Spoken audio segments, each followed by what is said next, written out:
आज मुखिया उस संगठन के लिए अपना योगदान दे।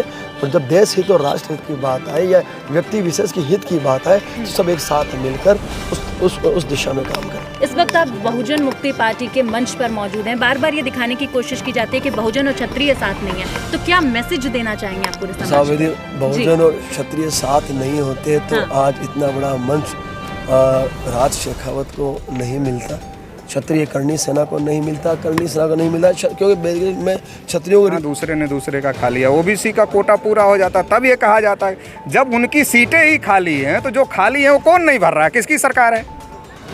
किसकी सरकार है? क्यों नहीं भर रहा है?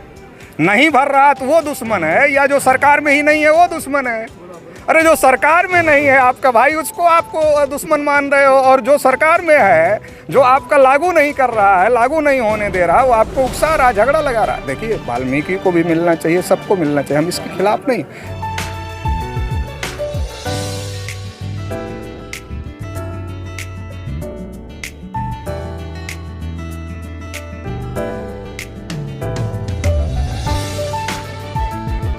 और इस वक्त मेरे साथ जो बातचीत करने के लिए मौजूद हैं वो किसी परिचय के मोहताज नहीं। जी हाँ, मेरे साथ मौजूद हैं क्षत्रिय करणी सेना के अध्यक्ष डॉक्टर राज शेखावत जी। आप किसी परिचय के मोहताज नहीं है। बहुत ही सुंदर आपने वार्तालाप यहाँ पर की मन से। बार बार संविधान का आह्वान होता रहता है, बार बार कहा जाता है कि संविधान खतरे में है। सर उसको लेकर आपका क्या कहना है? किसने कहा खतरे में? जी पॉलिटिकल पार्टियां तो कह रही है, वो तो इसका राजनीतिकरण कर रही है। उन्हें तो मतदान चाहिए, वोट चाहिए, भ्रमित कर रही है देश की जनता को। संविधान कहीं खतरे में नहीं है। संविधान में त्रुटियां हैं तो भूतकाल में भी वो उसमें त्रुटियों का सॉल्यूशन किया गया है, अमेंडमेंट किया गया है। तो जहाँ जहाँ त्रुटियां हैं वहाँ अमेंडमेंट्स होते रहते हैं। तो संविधान न पहले खतरे में था, न आज न आगे कभी खतरे में आएगा। संविधान है इस देश का, लोकतंत्र संविधान से चलता है। हम सभी संविधान का सम्मान करते हैं और आगे भी हम करते रहेंगे। तो ये संविधान खतरे की जो बात है वो एक राजनीतिक किन्नाखोरी है, षड्यंत्र है, और उस पर देश की जनता को ध्यान देने की आवश्यकता नहीं है। मान्यवर कांशीराम साहब का आज महापरिनिर्वाण दिवस है। इस मौके पर आप भी यहाँ दिल्ली में मौजूद हैं। इस मौके पर क्या कहना चाहेंगे? बिल्कुल साहब, माननीय कांशीराम जी का जो योगदान है और जो उन्होंने अनुसूचित जाति, जनजाति और अल्पसंख्यकों के लिए किया है जी, वो एक इतिहास है। और मुझे खुशी है इस बात की कि उन्होंने अपने लोगों के लिए ईमानदारी से योगदान दिया। तो एक बहुत बड़ी उपलब्धि है अनुसूचित जाति, जनजाति और अल्पसंख्यकों के लिए कि ऐसा एक नेता उन्हें मिला था। और मैं इतना ही कहूँगा कि ऐसे जो नेता हैं वो हर जाति और धर्म में रहे, तो उस जाति और धर्म का भला अवश्य होगा। जाति धर्म की बात की जाती है राज शेखावत जी, एक बड़ा सवाल यहाँ पर खड़ा होता है, बार बार देखने को मिलता है हिंदू मुसलमान करने की कोशिश की जाती है, जाति के आधार पर काटने बांटने की कोशिश की जाती है। उस पर आपका क्या विचार? ऐसा है, देश का प्रत्येक व्यक्ति इस देश का हिस्सा है। तो मैं तो इतना ही कहूँगा आपके माध्यम से कि जाति और धर्म में ना बटे। ये राजनीतिक पार्टियां सब अपना अपना उल्लू सीधा करती हैं, अपने वोटों को लेके ये जातिगत समीकरण को लेके चलती है। तो आपको उसमें बहकने की आवश्यकता नहीं है। आप तो ईमानदारी से जिस संगठन के आज मुखिया है उस संगठन के लिए अपना योगदान दें।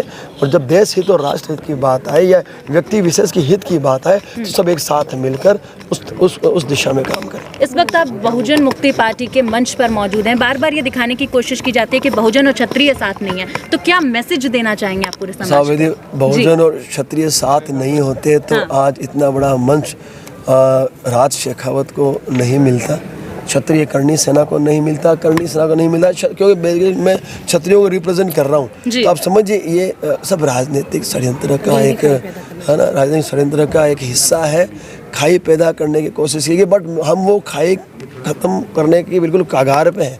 तो आप चिंता मत कीजिए, आप निश्चिंत रहिए। हम लोग साथ मिलकर देश हित में कार्य करते हैं। जी सर, एक आखिरी सवाल मैं चाहूंगी, बार बार मांग उठती है कि संविधान बदल दिया जाएगा। लोकसभा चुनाव से भी पहले लगातार ये कयास लगाए जा रहे थे कि अगर एनडीए का 400 पार हो जाता तो संविधान में कुछ बदलाव देखने को मिलते हैं। क्या ये संभव है? संविधान को बदलने की बात होती है। संविधान कोई नहीं बदल सकता। इस देश का संविधान, इस देश का जो संविधान है हुकुम, वो संविधान इतना आसान थोड़ी है बदल देना।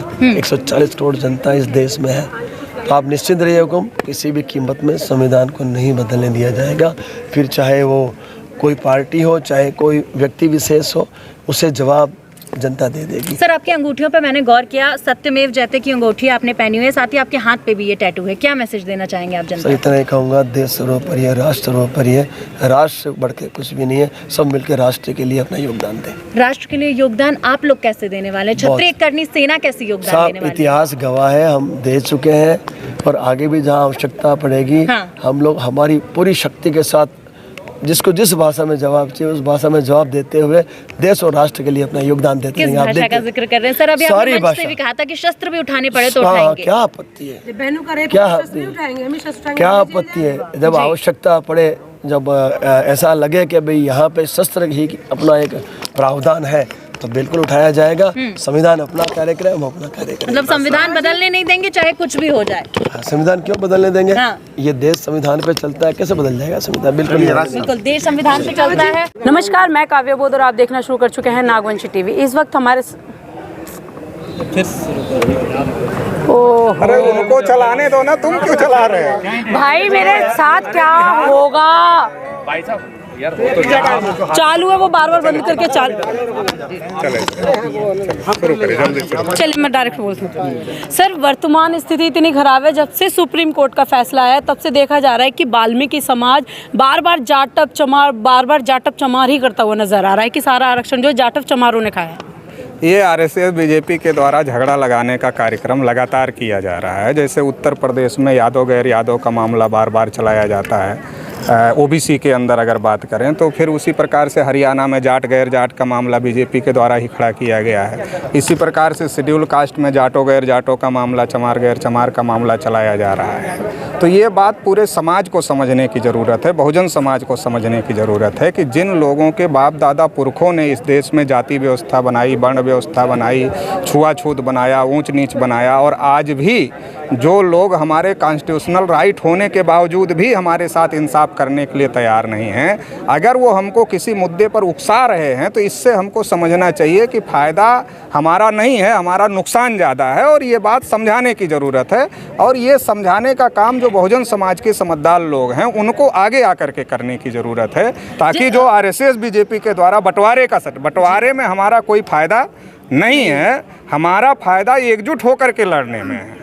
लेकिन सर, देखा जाए जब से एक वाल्मीकि समाज में दो तरीके के समाज हो गए, एक तो बुद्धिजीवी लोग हैं, एक जो बिना बुद्धिजीवी की हम बात कर लेते हैं, क्योंकि वो बार बार एक समाज तो कह रहा है कि जो जाटव चमार है हमारा बड़ा भाई है, उसी जगह दूसरी तरफ देखा जाए जो दूसरा भाग है हमारा वाल्मीकि समाज का, वो कह रहा है कि हमारे दुश्मन हो गए क्योंकि इन्होंने जो बाबा साहब ने आरक्षण दिया था ये सारा आरक्षण जो जाटव चमार मार खा गए। मेरा ये कहना है कि अगर इंसाफ करना चाहती है आरएसएस बीजेपी तो कास्ट सेंसस करे ना, जिसकी जितनी संख्या उसकी उतनी भागीदारी सुनिश्चित करे। इसके लिए किसको दिक्कत है? 100% रिजर्वेशन इस देश में लागू कर दो, रिजर्वेशन की राजनीति खत्म कर दो, 100% रिजर्वेशन लागू कर दो, ब्राह्मणों को भी 3.5% रिजर्वेशन दे दो, हमारा कोई ऑब्जेक्शन नहीं है। और 100% रिजर्वेशन एक बार लागू हो जाए, सबको सबका प्रतिनिधित्व मिलेगा तो लड़ाई झगड़ा खत्म हो जाएगा। वो इन चीजों की बात नहीं कर रहे ना, वो बात नहीं करते, हमें तो करना पड़ेगा ना। वो बात नहीं कर रहे हैं, वो हमको विभाजित करने की बात कर रहे हैं, तो हमें तो ये बात करना पड़ेगा कि भाई ये तुम लड़ाई झगड़ा लगाना बंद करो, हम किसी का हक नहीं खाना चाहते, तुम गिनती करो, जिसकी जितनी संख्या है उसको उतना हिस्सा सुनिश्चित कर दो और ये लड़ाई बंद कर दो, सब लोग मिलकर देश का विकास करें। देश का विकास ही होना चाहिए ना प्राथमिकता में। तो जब आप आपस में लड़ा रहे हो देश के लोगों को भी, एक एक कैटेगरी के लोगों को, तो देश का विकास कैसे होगा? ये आपस में लड़ा कर आप राजनीति करना चाहते हो, तो ये राजनीति बंद करो। हम सबके साथ इंसाफ चाहते हैं। आज काशीराम जी का स्मृति दिन है, तो हम तो यही उनका सबसे अच्छा नारा हमको ये लगता है, जिसकी जितनी संख्या भारी उसकी उतनी हिस्सेदारी, ये आप सुनिश्चित कर दो। आप गिनती निकालो सबका, फिर ये निकालो कौन प्रशासन में कितना। आप जाति जनगणना से क्यों डर रहे हो? क्योंकि आपको पता है कि 80% के लगभग ब्राह्मण और ऊंची जाति के लोग हैं, इसलिए तो आप न डर रहे हो। और अगर आप ईमानदार हो, आप शेड्यूल कास्ट में आकर ईमानदारी की बात कर रहे हो, ओबीसी में आकर ईमानदारी की बात कर रहे हो, और 79.2% आप खुद कब्जा किए हुए हो, उसमें आपको ईमानदारी नहीं दिख रही है। तो ये सवाल उठाना पड़ेगा, ये दूसरे लोगों को समझाना पड़ेगा जो हमारे भाइयों को गुमराह कर रहे हैं। कोई दूसरा हमारे भाई को गुमराह कर रहा है, अरे हमारी तो जिम्मेदारी हम अपने भाई को समझाएं, ये तो हमारी लेकिन जिम्मेदारी अब तो है। वो समझने की स्थिति में ही नहीं है, ऐसा नहीं। क्योंकि वाल्मीकि समाज अब खुद कहता हुआ नजर आ रहा है कि जो हमारे पास पहले मायावती जी एक पॉइंट था कि हम अपनी सरकार मायावती के द्वारा बना सकते थे, एक चंद्रशेखर के द्वारा, लेकिन अब हमारे पास ऑप्शन जो बचा है वो सिर्फ और सिर्फ बीजेपी बची है कि बीजेपी को हम जिताएंगे क्योंकि उन्होंने हमें वर्गीकरण की बात करके आरक्षण देने के लाभ दिया। ये बीजेपी अपने फायदे के लिए लोगों को गुमराह कर रही है और कुछ लोगों को आगे कर करके ऐसे स्टेटमेंट दिलवाने का काम कर रही है। तो जो बहुजन समाज का जागृत वर्ग है उसमें वाल्मीकि समाज के भी बहुत सारे लोग हैं और अलग अलग जातियों के लोग हैं, उनको मिलजुल करके इस पर एक अभियान चलाना चाहिए, इस पर बात करनी चाहिए समाज में खुलेआम कि ये डेटा है, इसमें किसको कितना मिला है, कौन कितना कब्जा सर वो किया है। डेटा दिखा रहे हैं कि हरियाणा पंजाब का डेटा दिखा रहे हैं। सुनिए ना, तो ये अगर ये सारा दिखाते 79.2% तो ये लोग कब्जा किए हैं, तो किसका रिजर्व, क्या शेड्यूल कास्ट का रिजर्वेशन पूरा हो गया, शेड्यूल ट्राइब का रिजर्वेशन पूरा हो गया, ओबीसी का रिजर्वेशन पूरा हो गया? नहीं पूरा हुआ ना। जब कोटा ही नहीं पूरा हुआ तो दूसरे ने दूसरे का कैसे खा लिया? अरे कोटा तो पूरा करो। मान लो शेड्यूल कास्ट का अगर कोटा पूरा हो जाता तब ये कहा जाता कि हाँ दूसरे ने दूसरे का खा लिया। ओबीसी का कोटा पूरा हो जाता तब ये कहा जाता है। जब उनकी सीटें ही खाली हैं तो जो खाली हैं वो कौन नहीं भर रहा है? किसकी सरकार है? किसकी सरकार है? क्यों नहीं भर रहा है? नहीं भर रहा तो वो दुश्मन है या जो सरकार में ही नहीं है वो दुश्मन है? अरे जो सरकार में नहीं है आपका भाई उसको आपको दुश्मन मान रहे हो, और जो सरकार में है जो आपका लागू नहीं कर रहा है, लागू नहीं होने दे रहा, वो आपको उकसा रहा, झगड़ा लगा रहा। देखिए वाल्मीकि को भी मिलना चाहिए, सबको मिलना चाहिए, हम इसके खिलाफ नहीं, मगर जिसकी जितनी संख्या भारी उसकी उतनी हिस्सेदारी, इसके आधार पर इसको लागू कर देना चाहिए। अच्छा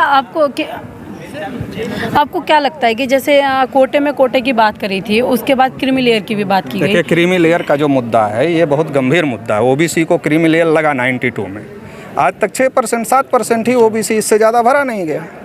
27% कागज़ पे है, 6-7% नहीं। तो उसके लिए मैं ये कहता हूँ साधारण लोगों को समझाने के लिए कि जिसके पास दांत है उसको चना नहीं मिलेगा और जिसके पास दांत नहीं है उसको चना। आप बताइए, महंगी एजुकेशन हो गई है, प्राइमरी स्कूलों में गरीबों के बच्चे जा रहे हैं तो वहाँ तो कोई एजुकेशन ही नहीं है।